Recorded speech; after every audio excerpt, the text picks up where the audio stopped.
나온 우리 성도님들을 주의 이름으로 축복합니다. 예배를 드리면서 먼저 우리 가슴에 손을 얹고 하나님 앞에 한번 고백하도록 하겠습니다. 한번 따라해 주시기 바랍니다. 하나님은 나를 사랑하십니다. 하나님은 나를 치유하십니다. 하나님은 나를 축복하십니다. 오늘 또 예배 드리는 가운데 주님의 임재하신 가운데 하나님의 치유와 축복 역사가 있게 되기를 주의 이름으로 축원합니다. 제가 읽었던 에세이가 하나 있습니다. 그 가운데 아주 좋은 내용이 있어서 한번 소개를 합니다. 금이 가고 깨진 데다가 아주 못생긴 항아리가 하나 있었습니다. 근데 그 주인은 이 항아리를 가지고 물을 기르는데 늘 다른 좋은 항아리들이 있어도 이 깨진 항아리를 가지고 물을 깃습니다. 이 항아리 입장에서는 다른 좋은 항아리들도 있는데 깨어지고 금이 간 자기를 사용해 주는 게 너무나 고마웠습니다. 그런데 또 한편으로는 미안한 마음이 있었습니다. 왜 그러냐면 주인이 그 먼 곳에 가서 물을 길러서 가지고 오는데 오다가 깨진 틈으로 다 물이 새어버리고 마는 것이었습니다. 그래서 이 금이 가고 깨진 항아리가 주인에게 이야기합니다. 주인님, 저를 버리고 다른 좋은 새로운 항아리를 하나 사용하시고 사든지 구입하시든지 그렇게 하시죠. 제가 주인님만 피곤하게 해서 너무나 죄송한 마음입니다. 감사하지만 미안한 마음이 있습니다. 그렇게 이야기를 합니다. 그러니까 그 주인이 빙그레 웃으면서 그 깨진 항아리에게 이렇게 이야기합니다. 항아리야, 얘야, 우리가 지금까지 함께 걸어왔던 길을 한번 볼래? 라고 하면서 그동안 무심코치 나왔던 길을 한번 보게 합니다. 그런데 너무나 놀랍게도 이 항아리와 주인이 함께 다녔던 그 길가에 아주 화려하고 멋있는 꽃들이 쫙 펴져 있고, 그리고 그 길가에 숲들이, 나무들이 아주 아름답게 우거져 있는 것을 보았습니다. 그러면서 이렇게 이야기합니다. 메마른 산, 메마른 길가에 너의 깨어진 그 틈으로 새어나온 물을 먹고 자란 나무와 풀이란다 라고 이야기를 했습니다. 사랑하는 성도 여러분, 우리들도 마찬가지입니다. 우리들도 깨어지기도 하고 때로는 우리가 깨어진 존재일지라도 하나님이 우리를 사용하시면 상처나고 깨어진 우리의 틈 사이로 말미암아 주님의 은혜와 생명의 물줄기가 흘러나가는 놀라운 역사가 있게 될 줄로 믿습니다. 주님이 나와 함께 하시면 나의 상처와 나의 깨어짐과 나의 아픔까지도 하나님께서 사용하셔서 영광스럽게 존귀하게 쓰임받는 역사가 있게 될 줄로 믿습니다. 오늘 본문에 보면 열등감에 가득 차 있는 한 사람을 만나볼 수 있습니다. 그는 광야 가운데서 의미 없는 일생을 살았습니다. 그런데 하나님께서 이 사람에게 찾아오셔서 그를 일깨웁니다. 그의 사명을 깨워줍니다. 그리고 하나님 앞에 존귀하게 사용하도록 하기 위하여 우리 하나님께서 애쓰시는 모습을 볼 수가 있습니다. 그 사람은 바로 모세입니다. 사실 모세는요, 깨어지고 금이 간 사람이었습니다. 상처와 아픔이 많은 사람이었습니다. 왜 그러냐면 여러 가지 국가적, 나라적 환경도 있었겠지만 어쨌거나 그는 어려서 태어난 지 석 달 만에 부모에 의해서 버림받게 되었습니다. 나이가 40세 되었을 때는 정치적 여러 가지 상황이 있었겠지만 그러나 자기를 키워준 부모에게도, 키워준 아버지에게, 어머니에게도 또 한 번 버림을 당하게 되어집니다. 그리고 나이 40대였을 때 자기 동족들에 의해서도 버림을 받습니다. 출애굽기 2장 14절에 보면 이스라엘 백성들은 모세를 향하여 뭐라고 말하냐면 너는 우리의 지도자가 아니야. 너는 우리를 이끌 사람이 아니야 라고 이야기합니다. 14절에 3장 14절에 이렇게 말합니다. 그가 가로되 누가 너로 우리의 주제와 법관을 삼았느냐? 내가 애굽 사람을 죽인 같이 나도 죽이려느냐? 모세가 두려워하여 가로되 이 일이 탈로 났도다 라고 이렇게 말합니다. 누가 너를 우리의 지도자로 삼았느냐? 라고 이야기하면서 오히려 애굽 사람을 죽인 그 비밀을 애굽 왕에게 바로 비밀을 이야기함으로 이제 왕궁에 살지 못하고 떠나가게 되어졌습니다. 이런 상처와 아픔 가운데 하나님께서 모세를 불렀을 때 모세는 이야기합니다. 하나님, 저는 못합니다. 하나님이 저를 들어쓰시고자 하지만 저는 그렇게 쓰임받을 수가 없습니다. 이유가 있는데요. 첫째로 이스라엘 백성들이 나를 인정해 주지 않습니다. 둘째로 바로 왕이 나를 인정해 주지 않습니다.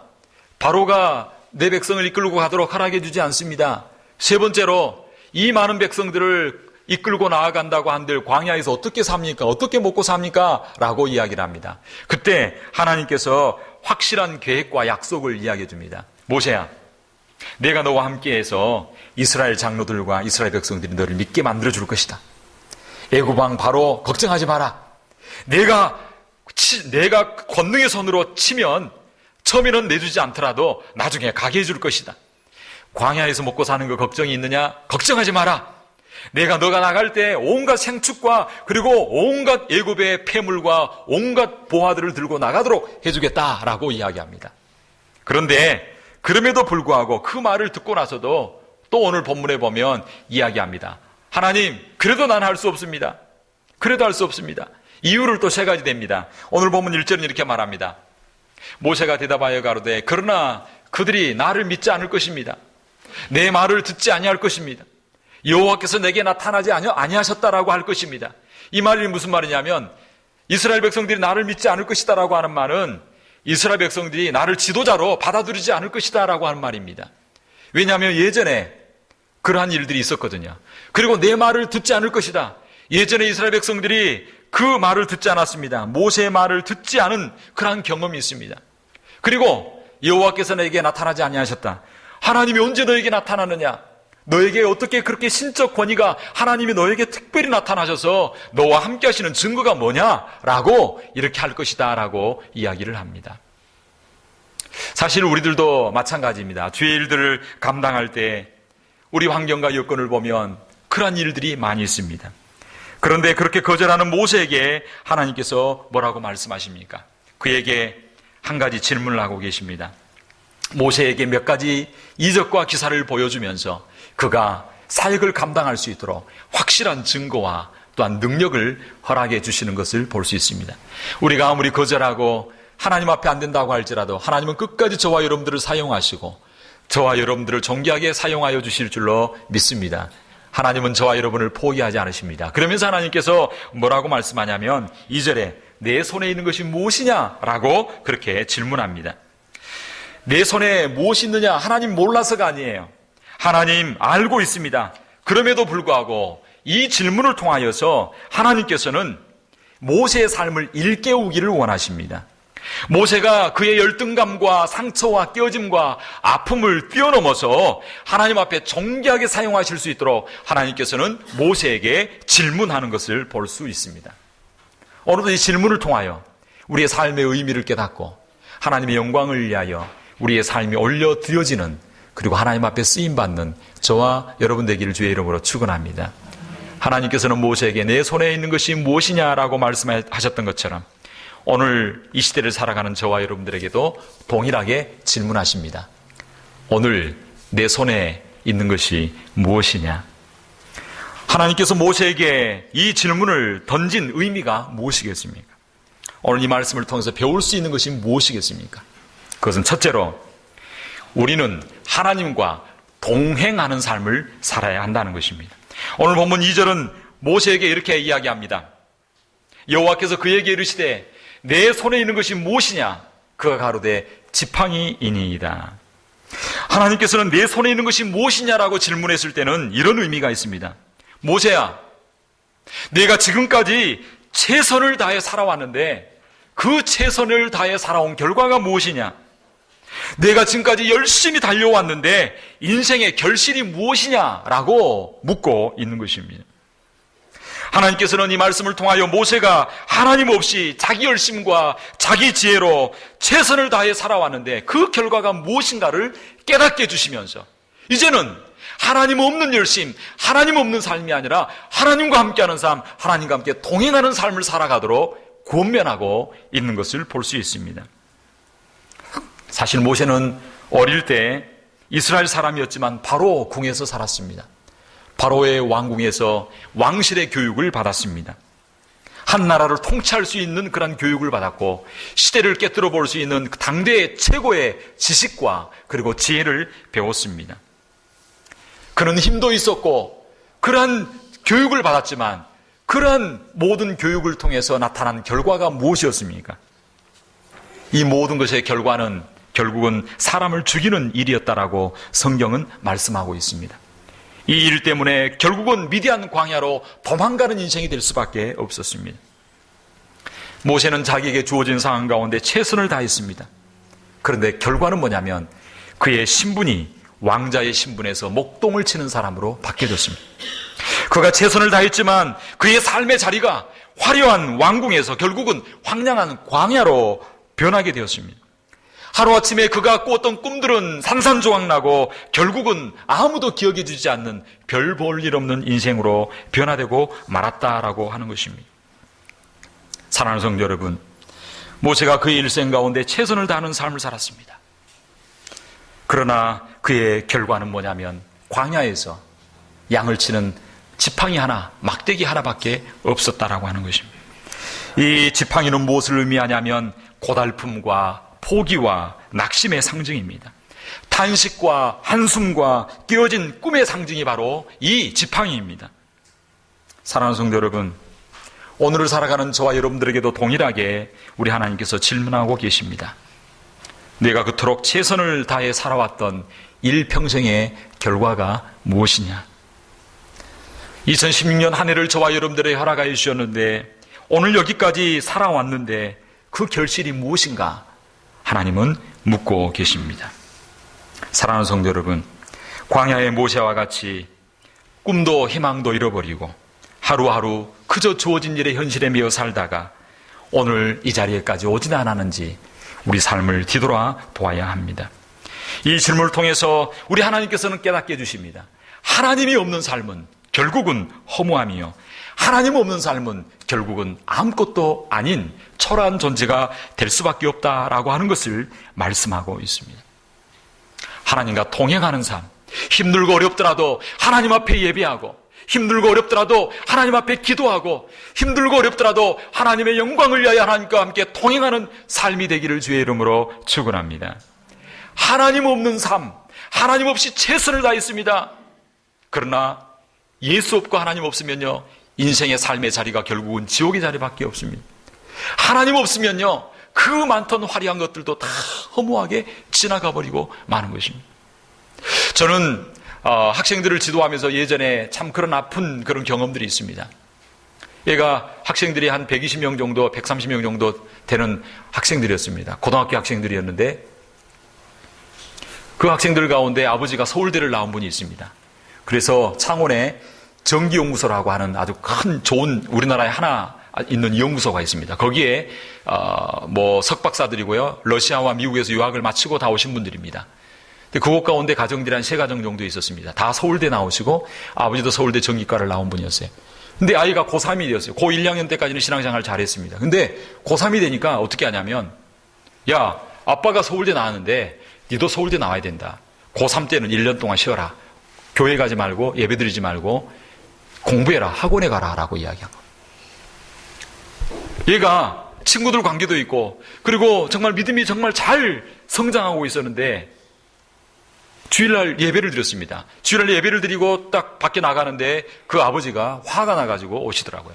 그러면서 그 아이를 보자마자 다짜고짜 뺨을 때리고 내가 전화했는데 왜 전화를 안 받아라고 하면서 핸드폰을 뺏어서 땅바닥에 집어 던져 깨뜨렸습니다. 그 이후부터 그 애가 교회를 나오지 않기 시작했습니다. 서울대는 갔습니다. 그런데 결국은 그 인생의 결과가 지금 10년, 20년 지났는데 비참한 결과가 되었습니다. 친구들은 다 정말 멋있게 하나같이 그 제자들 가운데 정말 잘된 애들이 너무나 많습니다. 그런데 그때 그 어려운 때 하나님 없이 한번 최선을 다해보겠다고 했지만 좋은 대학은 갔는데 결국은 가정이 무너지고 결국은 인생이 비참한 결과로 나아가는 그 모습을 보았습니다. 사랑하는 성도 여러분, 하나님 없는 최선, 하나님과 동행하지 않는 열심, 하나님과 없는 삶은 결국은 무가치하고 허무한 삶으로 끝나고 마는 것입니다. 아니, 이 땅 가운데 살 때는 화려할지 모릅니다. 그러나 우리 인생의 마지막 날, 우리 심장이 멈추는 날, 하나님 없이 살아왔던 삶의 인생은 결국은 통곡하며 하나님 앞에 가슴 치는 일들만 남아있을 것입니다. 사랑하는 성도 여러분, 힘들고 어려울지라도 하나님과 동행하는 삶, 하나님과 함께하는 삶이 되시기를 주의 이름으로 축원합니다. 예수 그리스도를 주님으로 모시고 주님과 함께 새로운 기적 역사를 이루고 가는 그러한 저와 여러분이 되기를 주의 이름으로 축원합니다. 내 손에 있는 것이 무엇이냐?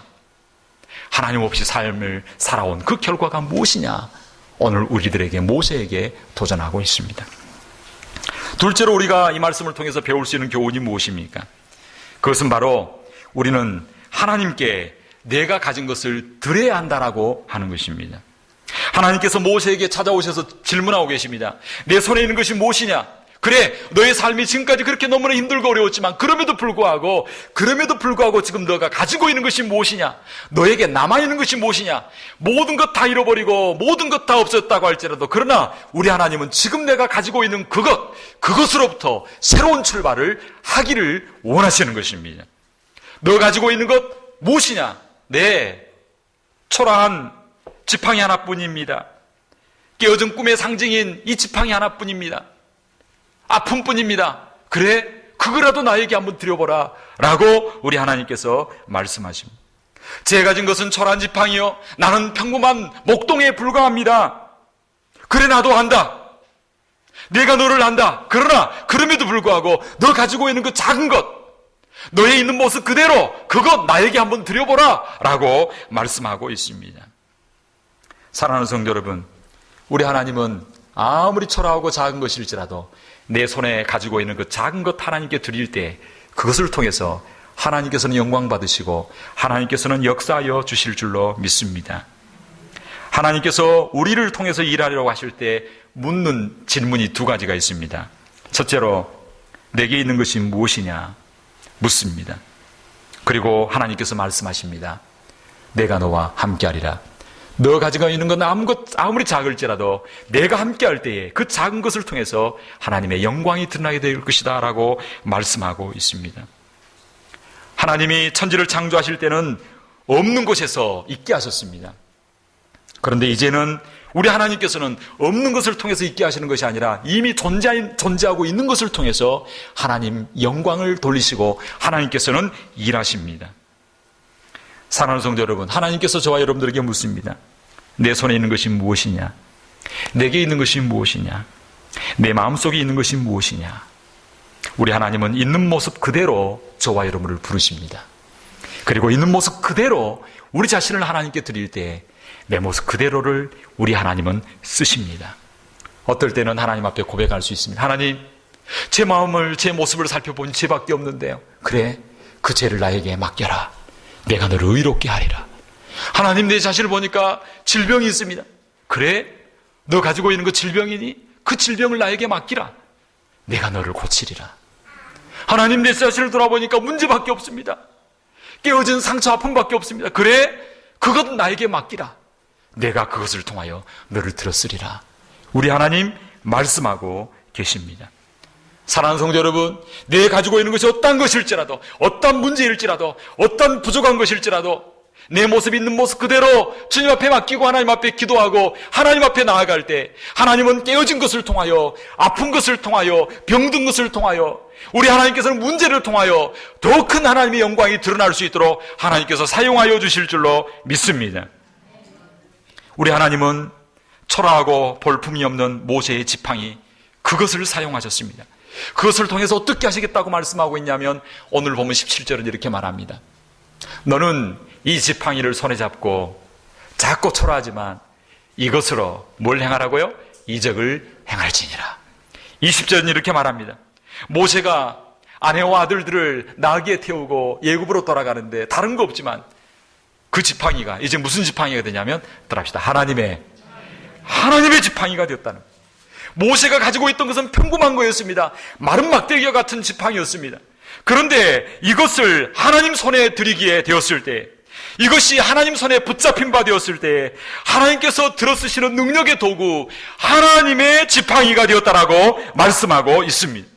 사랑하는 성도 여러분, 우리가 가지고 있는 작은 재능, 우리가 가지고 있는 문제, 심지어 우리가 가지고 있는 여러 가지 아픔과 상처일지라도 하나님 앞에 드릴 때 그것이 하나님의 능력을 드러내는 도구가 되어지고 축복의 통로가 되어지고 징검다리가 되어지고 디딤돌이 되어지는 놀라운 역사가 있게 될 줄로 믿습니다.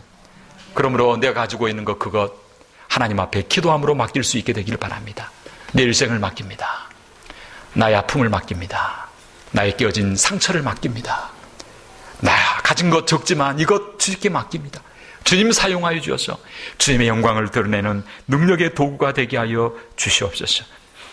위대한 장인이신 하나님 손에 우리가 붙잡힌 바 되어질 때 모세의 실패도 사용하신 하나님께서 저와 여러분을 놀랍게 들어쓰실 줄로 믿습니다. 그래서 이 시대에 하나님 앞에 영광 올려드리는 저와 여러분의 생애가 되기를 주의 이름으로 축원합니다. 마지막으로 오늘 말씀을 통해서 우리가 배울 수 있는 교훈이 무엇입니까? 그것은 바로 우리가 하나님 말씀에 순종하는 삶을 살아야 한다라고 하는 것입니다. 오늘 본문 3절은 이렇게 말씀하고 있습니다. 여호와께서 가라사대, 그래 너 가지고 있는 그것 가라사대 말씀하셨습니다. 그것을 땅에 던지라. 곧 땅에 던지니 그것이 뱀이 된지라. 모세가 뱀 앞에 피하매라고 말씀하고 있습니다. 너 가지고 있는 그 지팡이를 땅에 던져보라 라고 이야기했습니다. 땅에 던졌더니 그게 뱀이 됩니다. 사실 모세는 광야에서 뱀을 많이 보았습니다. 저도 어릴 때 뱀을 많이 보았고 또 가끔 들판에 나가면 뱀을 본 적이 있습니다. 그런데 뱀을 볼 때마다 저는 조심합니다. 그게 행여나 독뱀일까 싶어서 걱정을 합니다. 모세가 살았던 그 광야에는요, 뱀이 있었습니다. 들에 뱀들이 많았습니다. 근데 대부분 독이 있는 뱀들이었습니다. 무엇보다도 모세는 어릴 때 애굽에서 살 때 뱀을 많이 보았습니다. 왜냐하면 애굽에 그 바로 왕이 쓴 왕관에 뱀이 있었고 벽화에도 뱀이 있었고 앉는 의자에도 뱀이 있었습니다. 이 뱀은 왕권을 상징하기도 합니다. 그런데 이 뱀을 봤을 때 놀라서 흠칫 뒤로 피하게 되었습니다. 그때 하나님께서 뭐라고 말씀하냐면 4절에 이렇게 말합니다. 여호와께서 모세에게 이르시되 내 손을 내밀어 그 꼬리를 잡으라. 그가 손을 내밀어 잡으니 그 손에서 뭐가 되었다고요? 지팡이가 되었다. 뱀은요, 꼬리를 잡습니까? 머리를 잡습니까? 아마 뱀을 잡아보지 않는 분들은 아마 모를 겁니다. 저는 뱀을 많이 잡아왔습니다. 어릴 때부터 저는요, 뱀은 사탄의 상징이라고 생각해가지고 뱀만 봤다 그러면 어떻게 해서든지 잡아 죽였던 좀 잘못된 그 생각이었던 것 같아요. 너무 어린 마음에 어릴 때 신앙생활하면서 좀 그랬던 것 같아요. 그래서 뱀을 잡았는데 뱀 잡는 방법이 딱 있습니다. 뱀 머리를 돌로 하여튼 뭐 여러분 좀 상상하고 하여튼 뭐 그렇게 합니다. 그렇게 하거나 아니면 두 번째 뱀 잡는 좋은 방법이 있습니다. 그러면 긴 막대기를 가지고요. 뱀 등을 탁탁탁탁 세 번만 치면 뱀이 걸어갈 수 있을까요? 못 갈까요? 예, 못 갑니다. 긴 막대기, 낭창낭창한 막대기 가지고요. 뱀이 가는데 등어리를 탁탁탁탁 세 번만, 30번만 치면요. 뱀이 못 움직입니다. 아마 뱀 안 잡아본 분들은 아마 그거 잘 모를 거예요. 근데 뱀을 잡을 때 좀 때리고 잡든지 그러면 힘을 못 씁니다. 고개를 들지 못합니다. 그러거나 머리를 때려야 되지 꼬리를 잡으면요 뱀이 쫙 올라와가지고 탁 물게 되어집니다. 그런데 이건 상식적으로 다 하는 이야기입니다. 왜냐하면 모세가 광야에 있으면서 얼마나 뱀을 많이 잡아보았겠습니까? 뱀은 머리를 눌러 잡거나 다르게 잡는 것이지 꼬리를 잡는 것이 아닙니다. 그런데 하나님께서 뭐라고 말씀하고 있냐면 꼬리를 잡으라는 거예요. 꼬리를 잡으면 언제 물지 알 수 없습니다. 인간적으로 생각할 때 상식 밖의 일입니다. 그런데 하나님께서 그렇게 말씀하시니까 모세는 그럼에도 불구하고 따라합시다. 말씀대로 순종했습니다. 그럼에도 불구하고 말씀대로 순종했습니다. 말씀대로 순종하여 꼬리를 딱 잡으니까 순식간에 뭐로 변하냐면 지팡이로 바뀌어졌다라고 하는 것입니다. 사랑하는 성도 여러분, 하나님께서는 우리가 가진 것을 통해서 역사하시기를 원하십니다. 하나님께서는 우리를 사용하시기를 원하십니다. 그런데 언제나 하나님께서 사용하실 때 저와 여러분들에게 요구하는 것이 있습니다. 그것이 뭐냐면 따라합시다. 믿음과 순종.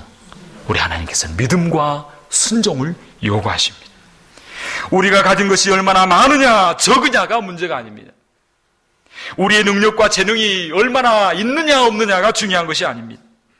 중요한 것은 내가 믿음이 있는가, 내가 하나님의 말씀에 순종할 자세가 되어 있는가. 하나님께서 모세를 통해서 놀라운 이적과 기사를 행하셨습니다. 그런데 그것은 모세의 능력이 아닙니다. 그것은 바로 하나님 말씀에 순종하는 그 순종함에서 능력이 나타났습니다. 오늘 저와 여러분의 삶 가운데 어떤 문제가 있습니까? 내가 해결 못할 문제가 있습니까? 큰 짐이 있습니까? 여러분, 하나님을 믿고 하나님 마음 주실 때 한번 순종해 보시기 바랍니다. 하나님 마음 주실 때 기도해 보시기 바랍니다. 하나님 말씀 주실 때에 그 말씀 따라 한번 순종해 보시기 바랍니다. 뱀이 변하여 하나님의 지팡이가 되는 역사가 일어나게 될 줄로 믿습니다. 모세의 지팡이는 평범한 지팡이였습니다. 특별한 무슨 재질이 있는 그런 특별한 특성이 있는 나무가 아니었습니다. 그러나 모세가 하나님 말씀에 순종하게 되었을 때 그 지팡이는 하나님의 지팡이가 되었습니다. 그 지팡이가 하나님의 능력을 드러내는 도구가 되었습니다. 하나님 말씀에 순종했을 때 그 평범한 지팡이를 통해서 이스라엘 백성들을 인도하게 되었고, 그 지팡이를 통하여 홍해를 가르게 되었고, 그 지팡이를 통하여 대적들을 물리치게 되었고, 그 지팡이를 통하여 반석에서 물이 나는 놀라운 기적을 행하게 되었습니다. 근데 너무나 놀라운 건 민수기 10장 7절 17절에 보면 모세가 가데스에서 하나님 말씀에 불순종합니다. 그 지팡이를 가지고 순종이라 그러는데 그 지팡이를 잘못된 데 사용합니다. 근데 놀라운 일은 불순종한 그 사건 이후부터 모세의 지팡이에서 능력이 나타나지 않습니다. 사랑하는 성도 여러분, 안타깝게도 그 이후부터는 모세는 그 지팡이로 이적을 행할 수가 없었습니다. 오늘 저와 여러분들에게도 마찬가지입니다. 우리는 평범해 보이고 부족해 보인 사람들입니다. 그러나 하나님 말씀에 순종함으로 하나님을 믿고 나아갈 때 저와 여러분을 통하여 하나님의 능력을 드러내는 도구가 되어질 줄로 믿습니다. 중요한 것은 하나님 말씀하신 대로 정확하게 순종하시기를 주의 이름으로 축원합니다. 주의 말씀 순종하는 것이 때로는 힘들고 어렵고 상식에 맞지 않을 수도 있습니다. 그럼에도 불구하고 주의 말씀에 순종하여 주의를 성수하고 주의 말씀 순종하여 하나님 앞에 영광 올려드리게 되어질 때에 저와 여러분을 통하여 하나님의 영광이 나타나게 될 줄로 믿습니다. 때로는 뱀을 집으라라고 말할 수 있습니다. 뱀은 시험의 상징입니다. 위험의 상징입니다. 죽음의 상징입니다. 죽음과 같은 시험, 어려운 문제, 그것을 잡으라라고 말하고 있습니다. 피하지 말고 그 문제를 품고 나아가라. 하나님 앞에 그 문제를 품고 힘들고 어렵지만 그 문제를 품고 나아갔을 때 그 문제가 변하여 기적이 되어지고 하나님의 영광이 되어지는 역사가 있게 될 줄로 믿습니다. 1절 말씀처럼 나는 못합니다. 나는 할 수 없습니다. 나는 가진 것도 없습니다. 그렇게 말할지 모릅니다. 그러나 그럼에도 불구하고 하나님 말씀 가운데 순종하는 순간 하나님의 지팡이 되고 하나님의 능력의 도구가 되어지는 놀라운 역사가 저와 여러분 가운데 나타나게 될 줄로 믿습니다. 한 해를 결실하는 그러한 계절이 되었습니다. 내 손에 무엇이 있느냐 질문하시는 하나님 앞에서 오늘 지난날의 우리의 삶과 우리의 한 해를 뒤돌아볼 수 있게 되기를 바랍니다. 하나님 없이 살아온 인생을 정리하면서 하나님 없이는 결국은 우리 인생은 비참함밖에 없다라는 사실을 깨달을 수 있게 되기를 바랍니다. 하나님은 약한 것도 강하게 위대하게 쓰실 수 있는 분이십니다. 그러므로 나 약한 것 때문에 열등감 가지지 마시고 내가 가지고 있는 것 하나님 앞에 써달라고 하나님 앞에 간구하고 기도하며 하나님 앞에 드려볼 수 있게 되기를 주의 이름으로 축원합니다. 신앙생활은 상식이나 경험으로 하는 것이 아닙니다. 하나님의 말씀을 따라가는 것이 바로 신앙생활입니다.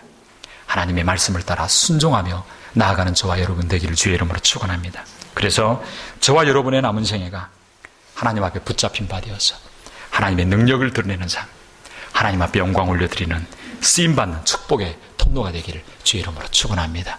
이 시간 한번 기도할 때 하나님, 내 있는 모습 그대로 주님 앞에 나아갑니다. 내 문제를 올려드립니다. 내 깨어진 상처를 올려드립니다. 나의 죄악을 올려드립니다. 내 가진 것, 내 가정, 내 삶 주님 손에 올려드립니다. 주님, 하나님의 지팡이가 되게 하시고 하나님의 영광을 드러내는 능력의 도구가 되는 나의 생애와 삶이 될 수 있도록 역사하여 주시옵소서. 하나님 없이는 아무것도 아닌 것을 고백하게 하시고 하나님 말씀 따라 순종함으로 기적을 경험하는 우리들의 삶이 되게 하여 주옵소서. 이 시간 조용하게 주님 앞에 간구하고 기도함으로 나가기로 합니다. 기도하겠습니다. 살아계신 하나님 아버지 감사합니다. 오늘도 주의 약속의 말씀을 따라 복주마 약속하신 거룩한 주일 하나님 앞에 구별되어 지킬 수 있도록 은혜를 허락해 주심에 감사합니다. 주님 앞에 나오는 것이 때로는 힘들고 어려운 부분이 많지만 그럼에도 불구하고 주 없이는 살 수 없게 주님 앞에 나와 예배를 드립니다. 주의 말씀을 따라 순종합니다. 주의 말씀 따라 살아갑니다. 하나님 결코 헛되지 않을 줄로 믿습니다. 하나님, 우리의 생애가 기적의 생애가 되기를 원합니다. 하나님 앞에 쓰임받는 삶이 되기를 원합니다. 하나님, 내 문제를 올려드립니다. 우리 자녀를 올려드립니다. 우리 가정을 올려드립니다. 우리의 사업을 올려드립니다. 우리 교회를 올려드립니다. 주님 사용하여 주옵시고 주님의 영광 드러나게 하여 주옵소서. 하나님, 때로는 내 생각과 맞지 아니하고 내 뜻과 맞지 아니할지라도 주의 말씀을 따라 순종하는 저희들 되게 하시사 하나님의 기적을 경험하는 저희들 되도록 역사하여 주옵소서. 예수님의 이름으로 기도하옵나이다. 아멘. 찬송 71장